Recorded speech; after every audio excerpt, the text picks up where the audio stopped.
नमस्कार दोस्तों, स्वागत है आपका इस नए वीडियो में। हमारी जिंदगी में कई बार हम खुद को एक मुश्किल घड़ी में पाते हैं। कई बार हमें बड़े फैसले लेने पड़ते हैं, लेकिन हमें यह नहीं पता होता कि वो सही है या गलत। क्या उस फैसले का परिणाम हमारे जीवन में खुशियां लाएगा या मुसीबत। लेकिन कई बार हमारे पास सही निर्णय लेने की सुझाव नहीं होते और हम जल्दबाजी में फैसला कर लेते हैं, और उन फैसलों की वजह से हमारी जिंदगी सुखमय हो सकती है या फिर हमारी जिंदगी नरक से भी बढ़कर हो सकती है। इसलिए सही फैसला लेने की क्षमता हमारे जीवन में सफलता हासिल करने के लिए आवश्यक है। तो चलिए आज की इस बोध कहानी के माध्यम से जानते हैं कि जीवन में सही फैसले कैसे लिए जाएं, और यह भी कि सही निर्णय लेने के तरीका कौन सा है। तो बिना किसी देरी के कहानी शुरू करते हैं दोस्तों। कई साल पहले की बात है। एक छोटे से राज्य में एक बौद्ध भिक्षु निवास कर रहे थे, जिन्हें सभी जगहों पर उनके ज्ञान के बड़े चर्चे थे। वह बौद्ध भिक्षु बहुत ज्ञानी थे। उनके पास लोग बहुत दूर दूर से आते थे ताकि वे उनसे अपनी समस्याओं का समाधान प्राप्त कर सके। उनके पास कोई भी कैसी भी समस्या लेकर क्यों ना आए, वह समस्या का समाधान अवश्य करते थे। जब भी वह किसी की समस्या सुनते तो उस समस्या को बड़े ही ध्यान से सुनते, समझते, उसमें लीन हो जाते, और उसके बाद कुछ देर के लिए वह आंखें बंद करते और समस्या के बारे में अच्छे से सोच विचार करते और उसके बाद उसका समाधान देते। ऐसे में कोई भी व्यक्ति उनके बारे में केवल एक ही बात सोचता था, शायद इन साधु के पास कोई ऐसी चमत्कारिक शक्तियां हैं जिससे यह समाधान पूछते हैं और उसके बाद हमें वह समाधान बताते हैं। एक बार एक युवक ने उन महाराज से यह पूछ भी लिया, क्या आपके पास ऐसी कोई चमत्कारी शक्तियां हैं जिसके कारण आप हमारी समस्याओं का समाधान करते हैं, या आपके पास ऐसी कोई दिव्य दृष्टि है जिससे आप हमारी समस्याओं का समाधान खोज पाते हैं। उस युवक की यह बात सुनकर वह साधु जोर जोर से हंसने लगे, लेकिन उन्होंने उस युवक की बात का कोई जवाब नहीं दिया। उसके कुछ ही दिनों बाद उस राज्य में एक बड़ी अजीब सी घटना घटी। उस राज्य में एक बुढ़िया औरत रहा करती थी, जो अपने पूरे घर में अकेले ही रहती थी। उसका कोई न था। उस राज्य से होकर 4 मित्र अपने घर की ओर जा रहे थे। वे लोग दूसरे नगर में काम करके पैसा इकट्ठा करके अपने गांव की ओर जा रहे थे। ये बात बहुत पुराने जमाने की है, जब यातायात के साधन ना हुआ करते थे, इसलिए वे लोग पैदल ही यात्रा किया करते थे। इसी कारण वे चारों मित्र अपने अपने धन को इकट्ठा करके अपने गांव की ओर प्रस्थान कर रहे थे। उन चारों ने अपना अपना धन एक छोटी सी पोटली में रखा था और उसी पोटली में उन सब की सारी कमाई थी। तभी उन चारों मित्रों में से एक मित्र कहता है, मित्रों, इस तरह से यदि हम अपना धन अलग अलग रखेंगे तो इससे हमारा धन चोरी हो सकता है। क्यों ना हम अपना सारा धन एक ही पोटली में रख दें, जिससे हम सब इस पर ध्यान भी दे सकेंगे और हमारा धन सुरक्षित भी हो जाएगा। और जब हम अपने गांव पहुंच जाएंगे तो हम वहां पर अपना अपना हिस्सा इसमें से ले लेंगे। उन तीनों मित्रों ने उस युवक की बात मान ली और वे सभी मिलकर अपना धन एक ही पोटली में रख देते हैं और वे सभी मिलकर अपने गांव की ओर आगे बढ़ते हैं। चलते चलते काफी समय बीत चुका था और अब रात्रि होने वाली थी। तभी आगे चलकर रास्ते में उन्हें एक घर दिखाई दिया, जहां पर एक बूढ़ी औरत रहा करती थी। रात्रि का समय भी हो चुका था और उन चारों मित्रों को रात रुकने के लिए कोई ना कोई जगह की आवश्यकता भी थी। ऐसे में उन चारों ने मिलकर यह योजना बनाई कि वे लोग आज रात इसी घर में ठहरेंगे। इसलिए वे चारों लोग उस घर की ओर आगे बढ़ते हैं। उस घर का दरवाजा खटखटाते हैं। तभी सामने से एक बूढ़ी औरत दरवाजा खोलती है और उन चारों मित्रों में से एक मित्र हाथ जोड़कर उस बूढ़ी औरत से कहता है, माता जी, हम अपने गांव की ओर जा रहे थे, लेकिन यहां रास्ते में ही रात हो गई और अब हम इतनी रात में सफर नहीं कर सकते। इसलिए हमारी आपसे विनंती है कि हम आपके यहां पर एक रात रुकना चाहते हैं। सुबह होते ही हम यहां से चले जाएंगे।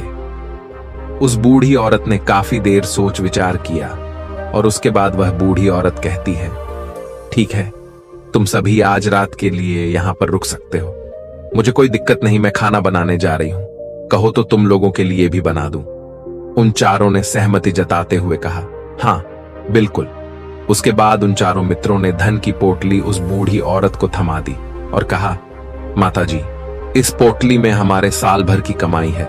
हम चारों ने अब तक का अपना सारा कमाया हुआ धन इसी पोटली में रखा है और अब हम इसे आपको सौंपते हैं, क्योंकि यह हम चारों से ज्यादा आपके पास सुरक्षित होगा।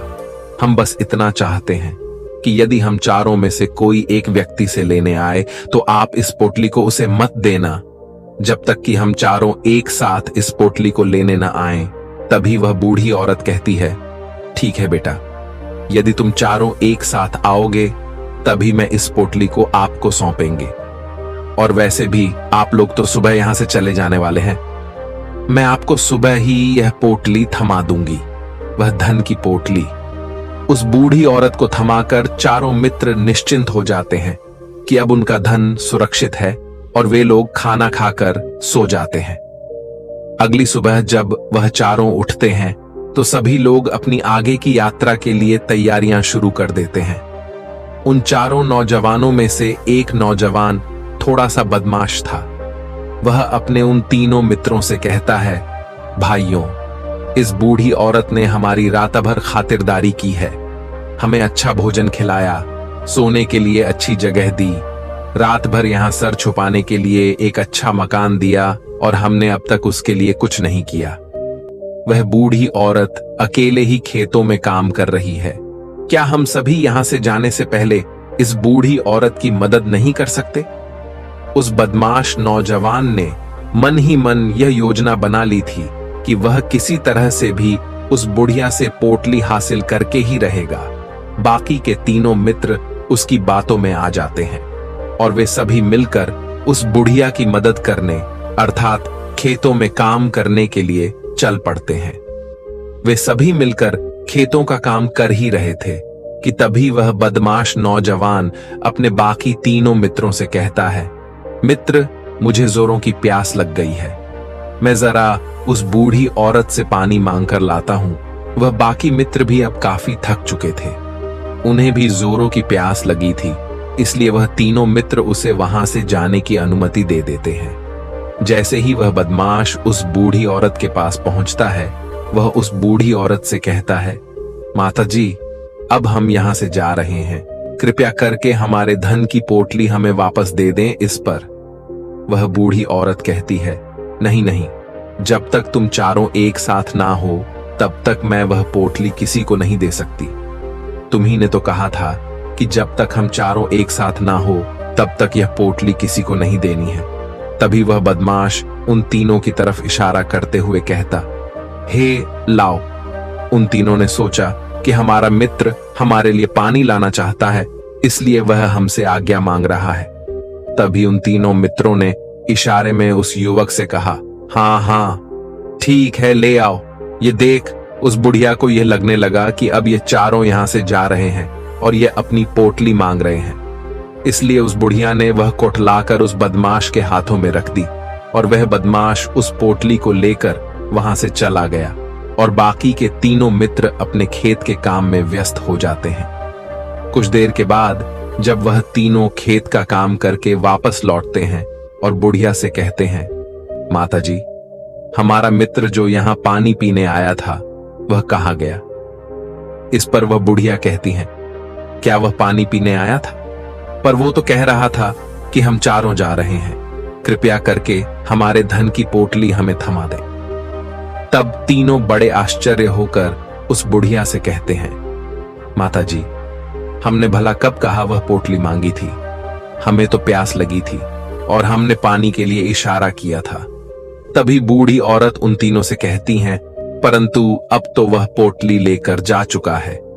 तभी वह तीनों मित्र सर पकड़कर रोने लगते हैं और कहते हैं, माता जी, उसमें हमारा सारा कमाया हुआ धन था जो वह अकेले लेकर भाग चुका है। हमने तो आपको कहा था कि जब तक हम चारों एक साथ न आए तब तक आपको वह पोटली किसी को नहीं देनी है, फिर आपने ऐसा क्यों किया? इसमें आप ही की गलती है।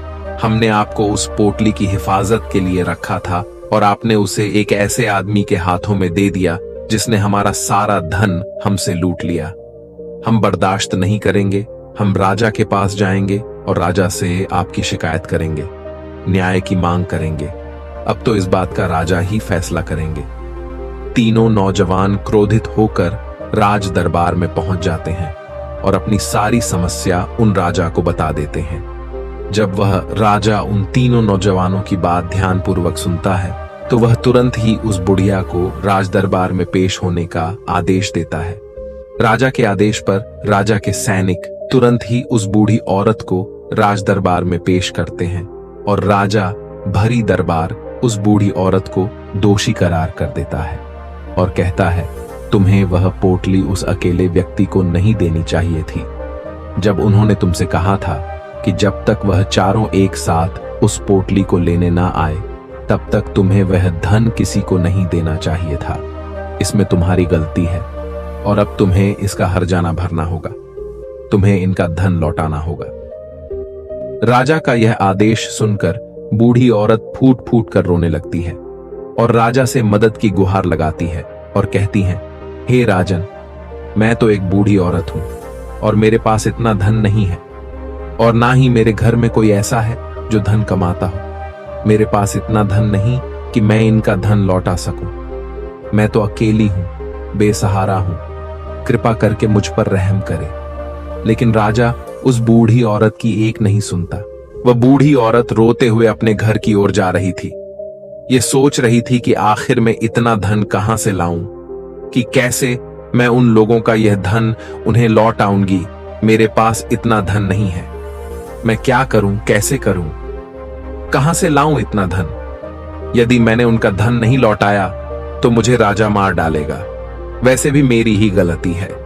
जब उन चारों ने मिलकर मुझसे कहा था कि जब तक हम चारों एक साथ ना आए तब तक वह पोटली किसी को नहीं थमानी है, फिर भी मैंने वह पोटली केवल उस एक व्यक्ति को थमा दी। इसमें गलती तो मेरी ही है। वह रोते रोते ये सारी बातें सोचते हुए अपने घर की ओर जा रही थी।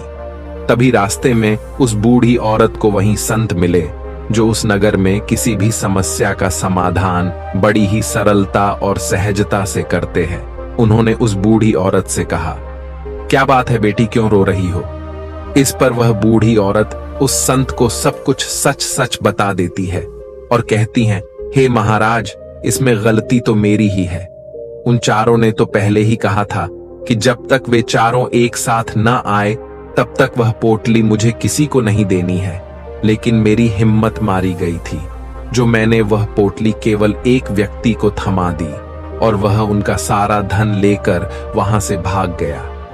लेकिन अब मुझे यह समझ नहीं आ रहा कि मैं वह सारा धन कहां से लाऊं, कैसे जुटाऊं। मेरे पास इतना धन नहीं है और राजा ने तो आदेश भी दे दिया है कि मुझे उनका धन लौटाना ही पड़ेगा। लेकिन मैं ये समझ नहीं पा रही कि इतना सारा धन मैं कहां से लाऊंगी। तभी वह संत उस बूढ़ी औरत से कहते हैं, शांत हो जाओ, मैं कोई ना कोई रास्ता जरूर निकाल लूंगा। इतना कहकर वह संत वहीं पर बैठ जाते हैं, ध्यान करने लगते हैं।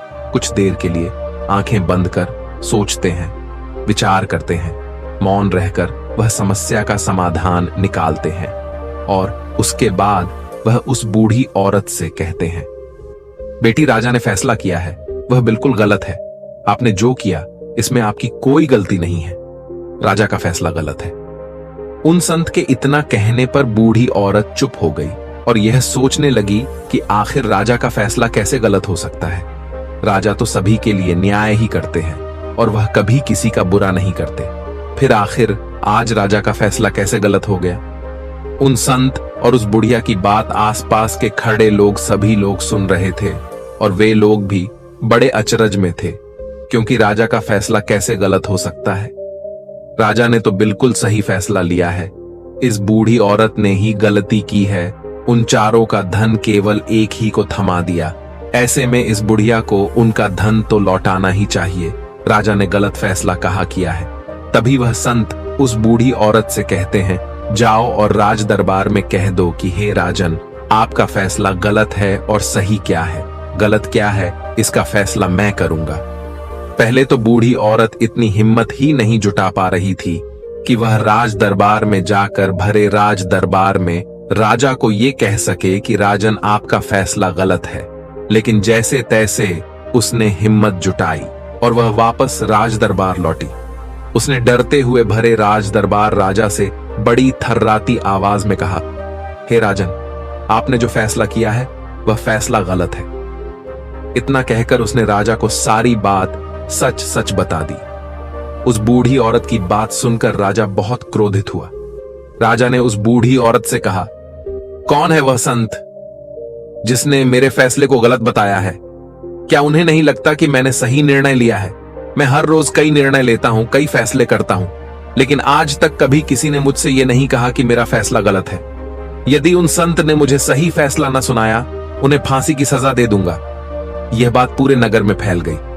सभी लोग यह जानने के लिए हैरान थे कि आखिर वह साधु ऐसा कौन सा फैसला सुनाने वाले हैं जो राजा से भी उचित होगा, जिसमें सबके लिए न्याय होगा।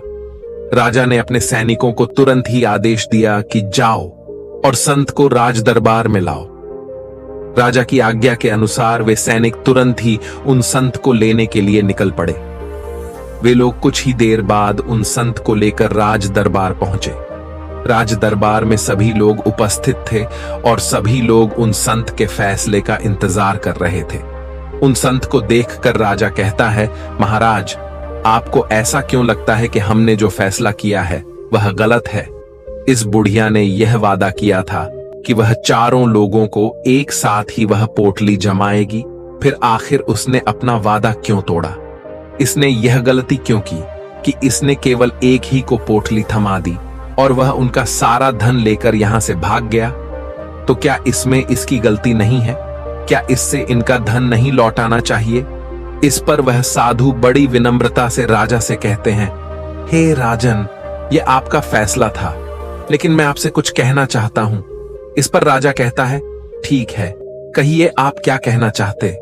इस पर वह साधु बड़ी विनम्रता से राजा से कहता है, हे राजन, जैसा कि वादा किया गया था कि पोटली एक साथ उन चारों को ही दी जाएगी, तो अभी तो ये केवल 3 है। चौथा कहां है? तो इनसे कहिए कि ये लोग यहां से वापस जाएं और अपने उस चौथे मित्र को यहां लेकर आए, तभी इनका धन वापस किया जाएगा। और वादा भी ऐसा ही किया गया था कि जब तक चारों लोग एक साथ ना हो तब तक उनका धन उन्हें नहीं लौटाया जाएगा। और यदि यह बूढ़ी औरत इन तीनों को धन लौटा देती है तो ये बूढ़ी औरत अपना वादा तोड़ देगी और ये सही नहीं है। इसलिए यदि आप चाहते हैं कि इनका धन लौट आया जाए तो पहले इनसे कहिए कि ये लोग जाएं और अपने उस चौथे मित्र को यहां पर वापस ले आए। उस राज दरबार में हर कोई इस बात को सुनकर बहुत खुश हुआ।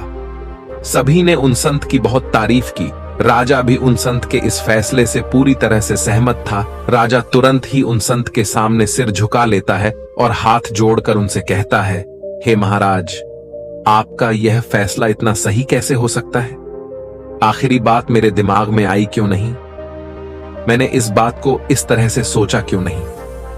तभी वह साधु उस राजा से कहते हैं, हे राजन, आपके पास और भी काम होते हैं। आप दिन भर व्यस्त रहते हैं और आपको जल्दबाजी में फैसले लेने पड़ते हैं।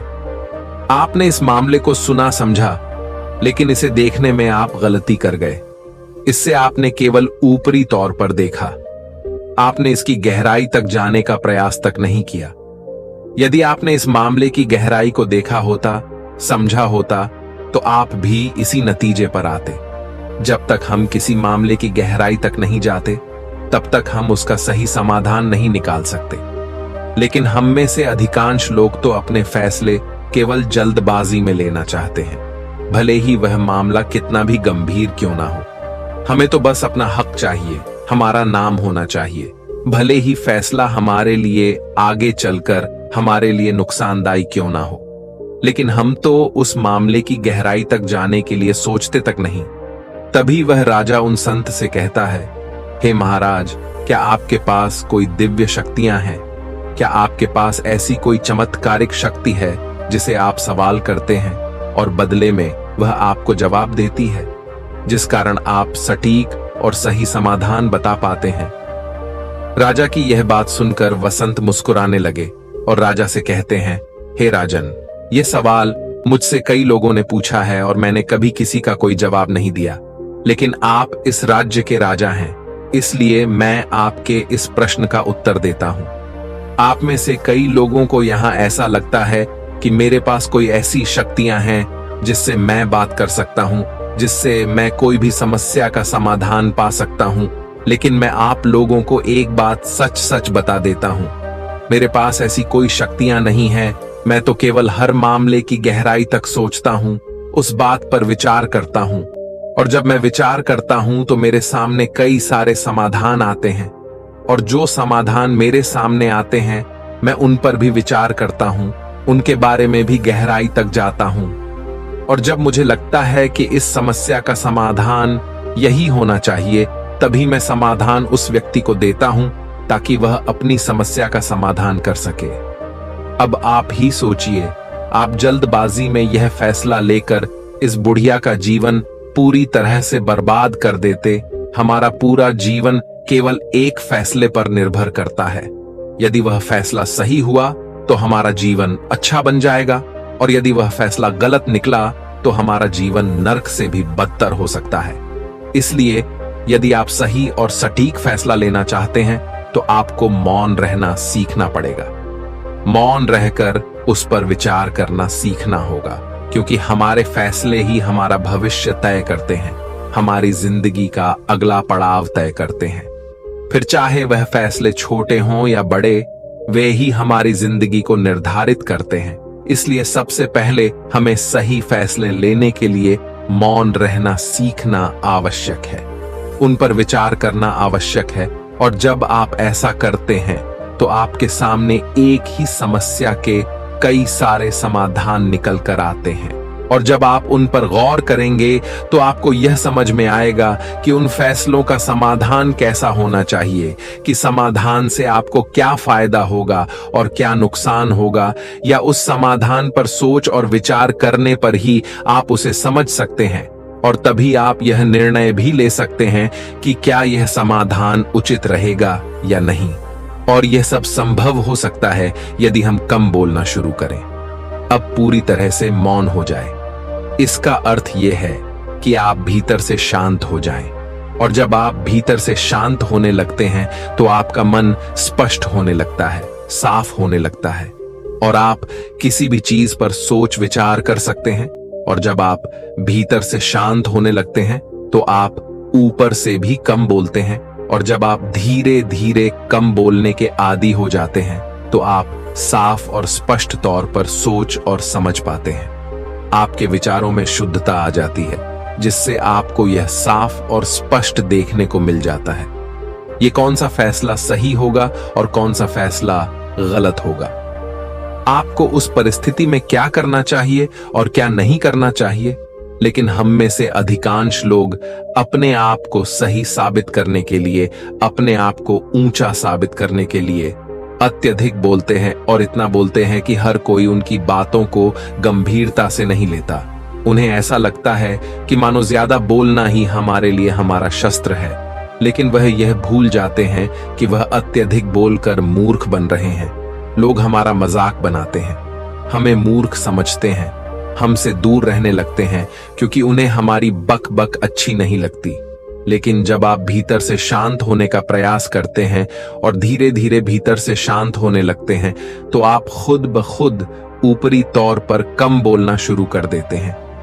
इससे आपके मन में, आपके मस्तिष्क में एक साफ और स्पष्ट विचार उत्पन्न होते हैं, और आप अपने आप को साफ स्पष्ट तौर पर समझ पाते हैं, देख पाते हैं आपको कब, क्या, क्यों और कितना बोलना चाहिए, और आपको कब, कैसे, क्यों, किस तरह से कौन सा फैसला लेना सही है या नहीं, यह भी आप अच्छी तरह से समझ और जान पाते हैं।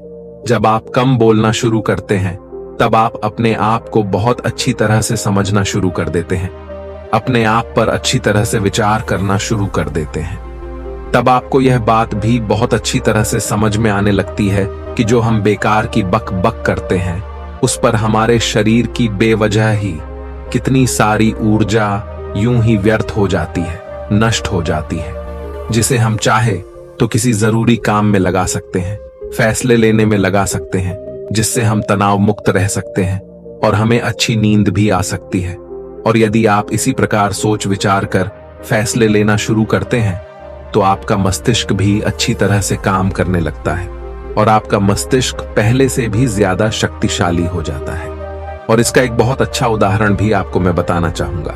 जब आप स्कूल में पढ़ते थे या फिर आज भी आप पढ़ रहे हो तो आपने देखा होगा कि जो बच्चे होनहार होते हैं, होशियार होते हैं, वे लोग बहुत कम बातें करते हैं और अपना समय सही चीजों में लगाते हैं। वह अधिकांशतः अपना समय मौन होकर ही बिताते हैं। इसी वजह से वह पढ़ाई करने में बहुत तेज होते हैं। वह जो कुछ भी पढ़ना चाहते हैं वह उसे याद कर ले जाते हैं। लेकिन वहीं पर दूसरी तरफ जो लोग बहुत अधिक बोलते हैं, यदि आप उन्हें पूरे 24 घंटे भी दे दें तो भी वह उस तरह से उन चीजों को याद नहीं रख सकते जिस तरह से वह मौन रखने वाले बच्चे उन बातों को याद कर लेते हैं। और महान चाणक्य ने भी यही कहा है कि जो व्यक्ति ये समझ जाता है कि उसे कब, कहां और कितना बोलना चाहिए, उस व्यक्ति को सफल होने से कोई नहीं रोक सकता।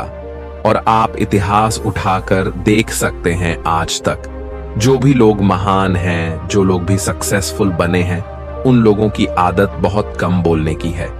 उनका पूरा ध्यान केवल अपने लक्ष्य पर होता है और अपना पूरा समय वह अपने लक्ष्य को पाने में ही लगा देते हैं। इसीलिए आपको भी यह आदत अपने जीवन में उतारनी चाहिए। और कम बोलने का अर्थ यह नहीं कि आप ऊपर से कम बोलें, बल्कि आप भीतर से कम बोलिए, भीतर से शांत रहिए। यदि आप रोज इसका अभ्यास करते हैं तो केवल कुछ दिनों में ही इससे होने वाले लाभ आपको आपके सामने नजर आने लगेंगे। दोस्तों, आपने आज के इस वीडियो से क्या सीखा वह मुझे आप कमेंट में बता सकते हैं। इसी के साथ मैं उम्मीद है कि आपको आज की वीडियो पसंद आई होगी, तो इस वीडियो को उस इंसान को शेयर करें जिससे ये कहानी सुनने की जरूरत है और उसी के ठीक बाद चैनल को सब्सक्राइब करें। तो चलिए फिर मिलते हैं ऐसी एक और नई वीडियो में एक नए मैसेज के साथ। तब तक के लिए अपना ख्याल रखें। धन्यवाद और नमो बुद्धाय।